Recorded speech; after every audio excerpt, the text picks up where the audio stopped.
Glad to have you join us again, everyone. I am Adeshawa Josh, and this is Africa Matters. This week, we begin in Somalia, where newly elected President Hassan Sheikh Mahmoud is taking office, facing a challenging 4 years in power. We'll also travel to Zimbabwe, where the government is encouraging farmers to move into wheat farming as global supplies dry up. And in Madagascar, we follow an NGO that's found a way to mitigate the impact of drought by using pigeon peas as the island nation battles climate change.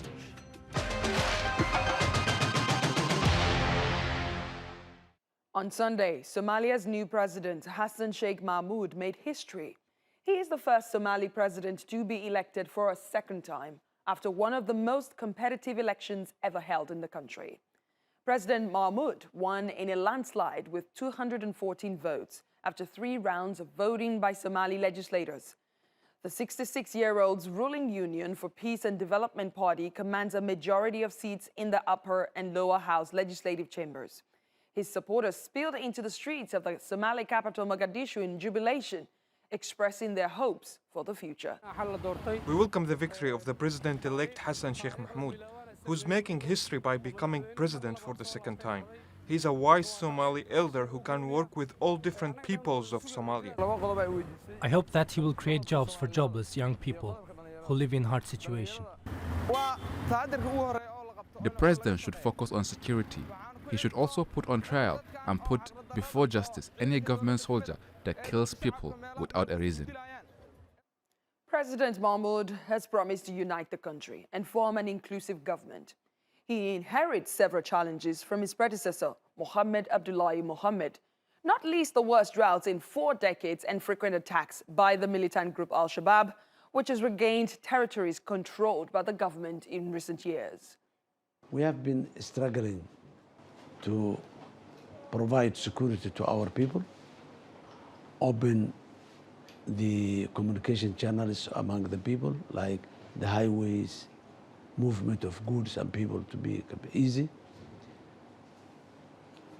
But we didn't reach the achievement we were expecting to reach or what we were willing, because of so many other weaknesses that's not part of the security, but contributing to the delay or the failure, whatever you call. What we are going to do is now to take an experience from that past and strengthen. The capacity is there, the people are there, equipment are there. What's missing is the coordination issue. Meanwhile, U.S. President Joe Biden has ordered the redeployment of about 500 American troops to Somalia to help the government fight Al-Shabaab. The move reverses an order by his predecessor, Donald Trump, who pulled nearly all U.S. forces from the East African nation as he sought to wind down U.S. military engagements abroad during his final weeks in office. The purpose here is to enable a more effective fight against Al-Shabaab by local forces, and Al-Shabaab has increased in their strength and poses a heightened threat. So again, this is a repositioning of forces that are already in theater, who have traveled in and out of Somalia now on an episodic basis since January of 2021. Let's hear more from Hassan Khannenje. He is the director of the Horn Institute for Strategic Studies. He joins me from Nairobi. Thank you so much for making our time. What can we expect from President Mahmoud's return to office, and what can he change this time around? President Mahmoud's election has been a watershed moment, not just in Somalia, but actually in the region. And it's coming particularly at a critical time when Somalia was on the brink of descending into the chaos because of the political stalemate, but also the increasing threat that has ensured that not just Somalia, but the region has become increasingly fragile. One thing on the agenda that we expect President Mahmoud is going to focus on is to unite a largely and heavily divided country. The election stalemate has been able to contribute to that kind of division. The second thing, I think the continuing terror threat of Al-Shabaab that is threatening the very survival of Somalia, but also ability of any government to build long-lasting institutions. And critically important, Somalia, as part of the larger Horn of Africa region, they are increasingly facing the problem of food insecurity. Now, this is also compounded by the hard economic times that Somalia has witnessed in recent days and in recent months, in part also contributed by the lack of faith that international development partners have had in Somalia because of delayed elections, but also because of climate as well as dysfunctional institutions. And so, important agenda is going to be economics, security, as well as regional diplomacy, that of course had suffered extensively during the time of President Farmajo. So many Somalis say insecurity is the most pressing issue for them. What can President Mahmoud do to tackle it? First of all, President Mahmoud has to work towards forming a national unified security sector, ensure that pieces within the military actually do work, and that the center in Mogadishu can work with the periphery, which are federal member states, in ways that's going to enhance security. Because as things stand right now, part of Somalia's inability to bring about order and security is also attributed to the fact that the security sector is extremely divided, especially along clan lines. But also critically, I think the international peacekeeping forces, especially the ATMIs, will have to be required to play a more robust role in providing the technical support that is necessary, as well as equipment and training in numbers that are actually going to be sufficient. Because as we speak, outside population centers and cities, there is very little security elsewhere in the country. And the terror groups, for instance, are finding this fertile ground for recruitment, as well as ability to be able to extort resources from citizens. And so security or insecurity is a major problem in Somalia, but it's going to take a concerted effort by President Mahmoud to be able to arrive at that. As you rightly mentioned, President Mahmoud also said he wants to strengthen the Somali National Army so they can defend the country against Al-Shabaab before the African Union peacekeeping forces leave in 2024.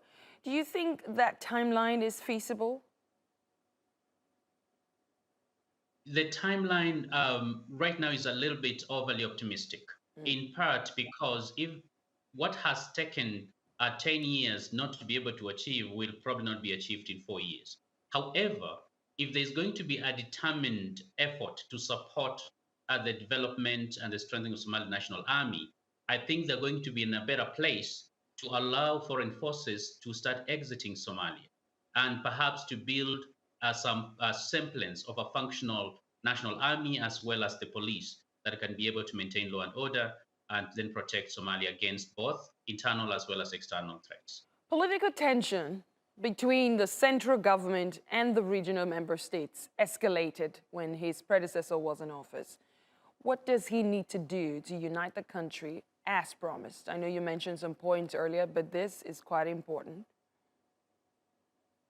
I think the previous president, lack of reaching out to federal member states made things worse for Somalia. And so one task at hand that has to come as a matter of urgency is for President Mahmoud to reach out to federal member states, some of whose presidents were actually running for president of the republic, such as President Daniel from Puntland, for instance, reach out and find a way of working together, as well as make overtures, especially towards Somaliland, which, for much of the last 30 years has sought, to be autonomous from Somalia. Because I think it's going to be helpful to build a united country by reaching out to all those who live in it, as well as being able to respect some of the autonomies in terms of running certain affairs. But I think the future of Somalia has to be one, and not one that is divided or balkanized.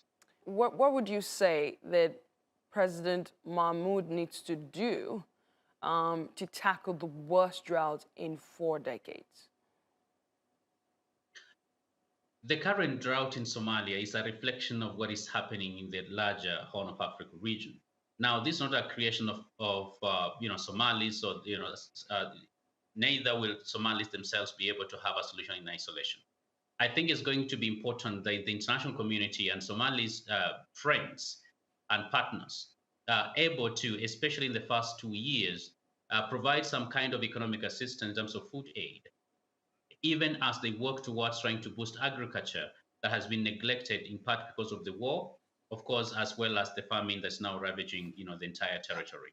But that economic assistance and food aid is going to be critical in the first few years. But then also investing in terms of long-term sustainable agriculture is going to be important for future food security for Somalia and for the region.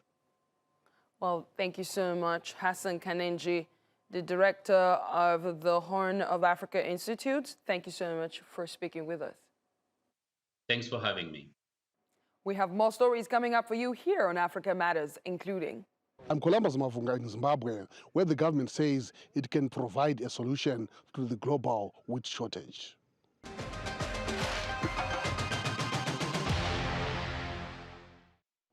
The cost of basic products in Zimbabwe has risen sharply due to Russia's war in Ukraine. The price of bread has doubled, which the government blames on the suspension of wheat exports from the war-torn region. Inflation has also spiked to almost 100%, sparking fears of a return to hyperinflation. As Columbus Mavunga reports from Harare, authorities are calling for farmers to intensify wheat production as the planting season starts. High rates of unemployment and poverty mean many Zimbabweans struggle to make ends meet at the best of times. With the cost of living on the rise, it is becoming more difficult for people to meet their basic needs. We're really hustling since most commodities, including bread, have become more expensive. We keep telling ourselves that there is nothing we can do, but this time things are really hard. I've just left OK, and the prices are increasing again. The grain millers of Zimbabwe says the steep rise in the cost of bread in this southern African nation is being caused by events thousands of kilometers away. 65% of the wheat that we import is coming from Russia and Ukraine. So as early as November last year, we were unable to load wheat from that region because the political tensions have gone high and insurers had revoked their coverage. He added that most of the country's wheat comes from the embattled Ukrainian city of Mariupol. Since Russia launched its attack on Ukraine, the price of wheat has soared the world over. In Zimbabwe, the price of bread has more than doubled, and the government says it can provide a solution to the global wheat shortage under the theme, Wheat Self-Sufficient at All Costs. We are going on a blitz to train wheat farmers to be able to grow the wheat. And this brings together all players in the wheat value chain, the input suppliers, the chemical people, the mechanical people, and also the harvesting people to come together and ensure that we are able to really have the hectarage plowed up and also support the production of the crop. The aim is to harvest about 75,000 hectares of wheat by October this year, achieving self-sufficiency for the country. Farmer Ephraim Paspanojga has increased his wheat crop this season by more than 50%. This area looks like one of the prime areas which has got all the water and also electricity for us to be in a position to produce the wheat crop, which is one of our major crops and one of our other crops that normally is actually imported. So for import substitution, I think it's one of the major things that we need to also concentrate on production of wheat. The increase in wheat production means Zimbabwe will be cutting down its staple crop maize, but it will hopefully end its reliance on imports from the troubled European region. Columbus Mavunga, Africa Matters, Harare, Zimbabwe. In northeast Nigeria, a new international initiative is teaching displaced people how to identify and avoid explosive devices. It's based in Borno State, which shares a border with Niger, Cameroon, and Chad, and has been the center of the insurgency led by the Boko Haram terror group and its affiliates. The UN says conflict has left about 300,000 people dead and 2.7 million displaced, but international aid organizations are now helping make them safe. Shoaib Hassan has the details. A lesson that could be the difference between life and death. At this improvised classroom in Borno, students are shown slides about various explosive devices and how to identify and avoid them. Most of the beneficiaries in the camps in Borno, or all displaced people in Borno entirely, they are farmers. Some are firewood vendors, some are hunters. And all these people used to go to the bush and get their livelihood activities. And these bushes are placed at the battlefield during this insurgency for the past 8 years. So they used to get in contact with this ARW in the community. Jan Tiku speaks from personal experience. In 2014, he picked up a bomb from the scene of a battle between the army and Boko Haram to hand it over to security forces. A village elder saw him and ordered him to put it down immediately. The incident, which could have been disastrous, inspired him to join the program run by the Mines and Advisory Group organization. The group has been active since 1989 and has helped over 19 million people in 68 countries rebuild their lives and livelihoods after war. And it's now active along with other NGOs in conflict-torn areas in this part of Africa. I appreciate it very much. It helps us to educate ourselves and our children. Even when we see these things on the farm, we will show it to the authorities for them to take the necessary actions. With violence declining, authorities want to disband the camps, which means hundreds of people returning to their homes. But many refugees are reluctant and scared. The initiative is helping them adjust back to normal life. If we are to go back to our villages now, then I sincerely see it as forced eviction. We left our villages because of conflict, and the problems are still there.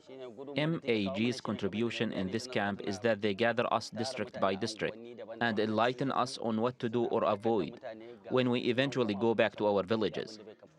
The essential skills learned here could be pivotal in helping the people of Borno live safe and secure lives. Shoaib Hassan, Africa Matters.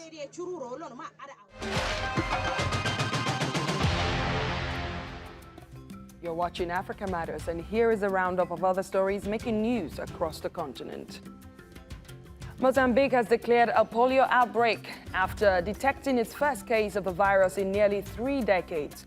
The World Health Organization says it was detected in a child living in the northeastern Tete region who began experiencing the onset of paralysis towards the end of March. It's the second imported case of wild poliovirus in southern Africa this year, following an outbreak in Malawi in February. Mass vaccinations targeting millions of children across southern Africa are now underway. One of Kenya's top presidential candidates, Raila Odinga, has chosen a woman to serve as his running mate ahead of August poll. Martha Karua, who is a lawyer and former justice minister, could become Kenya's first female deputy president if the pair win the election. She's earned the title Iron Lady, being principled and outspoken during her rise through the male-dominated ranks of Kenyan politics. Meanwhile, Odinga's rival, Deputy President William Ruto, picked a former aide-turned-fierce critic of President Uhuru Kenyatta, Rigathi Gachagua, to be his running mate. The World Bank has given Ethiopia a $300 million grant for reconstruction and recovery in conflict areas. Since late 2020, the war in northern Ethiopia has killed thousands of civilians, pushing others on the brink of famine and devastated infrastructure. Following a ceasefire in March, there has been an uneasy truce, and people in the region have been left without basic services like education, health, and water supply. Eritrean Binyam Gamay has made history as the first black African to win a Grand Tour stage in the Giro d'Italia. He described his win as unbelievable, but he had to pull out of the race a day later after he hit himself in the eye with a cork on the podium. Gamay, who is 22 years old, already made history this season by becoming the first black African to win at Belgium's Gent-Wevelgem Classic in March.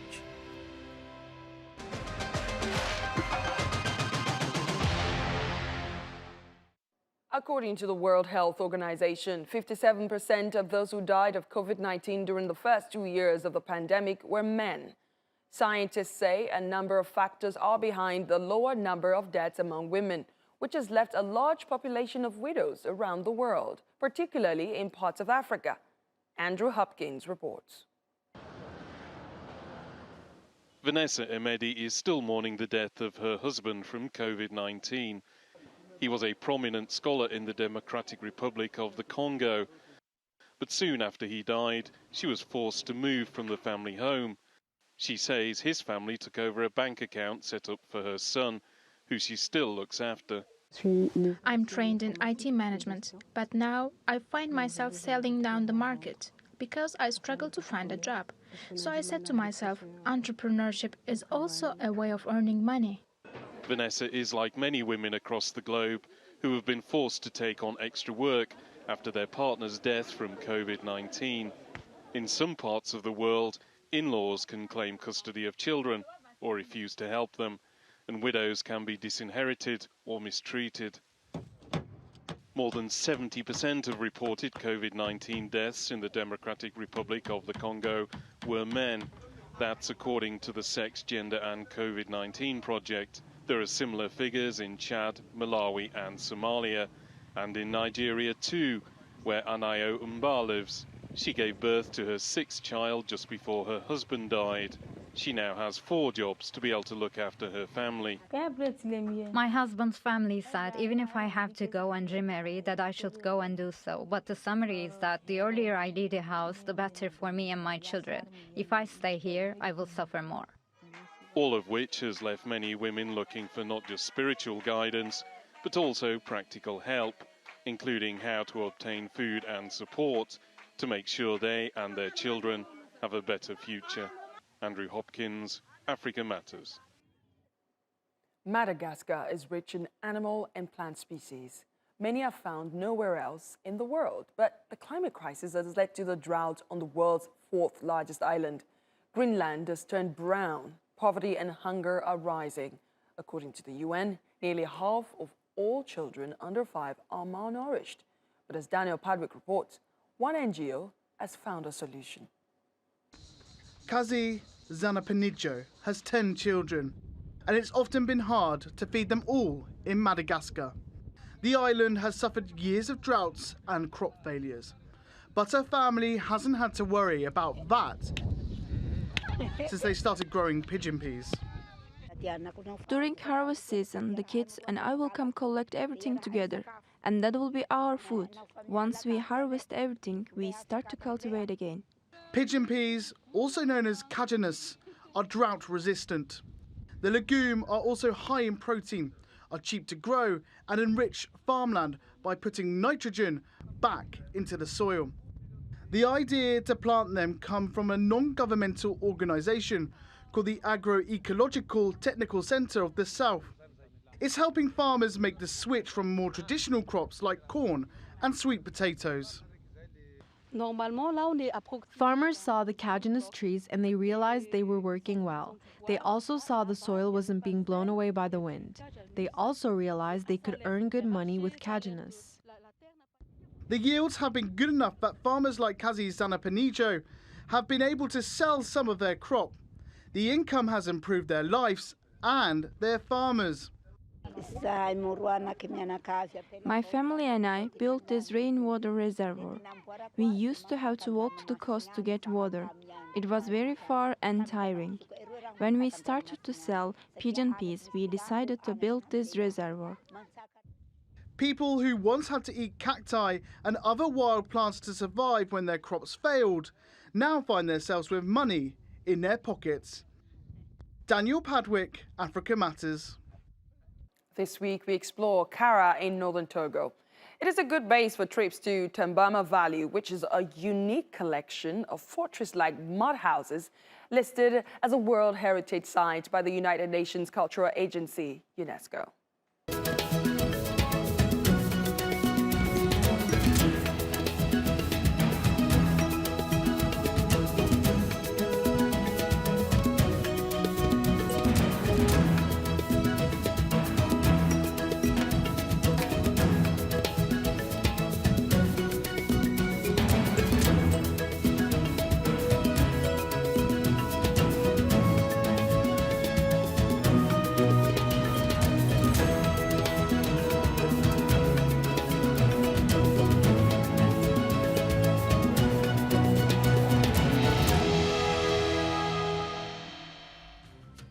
That's our show this week. Please share your thoughts and suggestions about the stories you've seen on this episode, or ideas on what you would like us to cover on Twitter using the hashtag Africa Matters.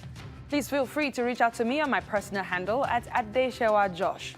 You can watch this episode and more on YouTube. Just search Africa Matters TRT World. Like, comment, and share. I will see you next week.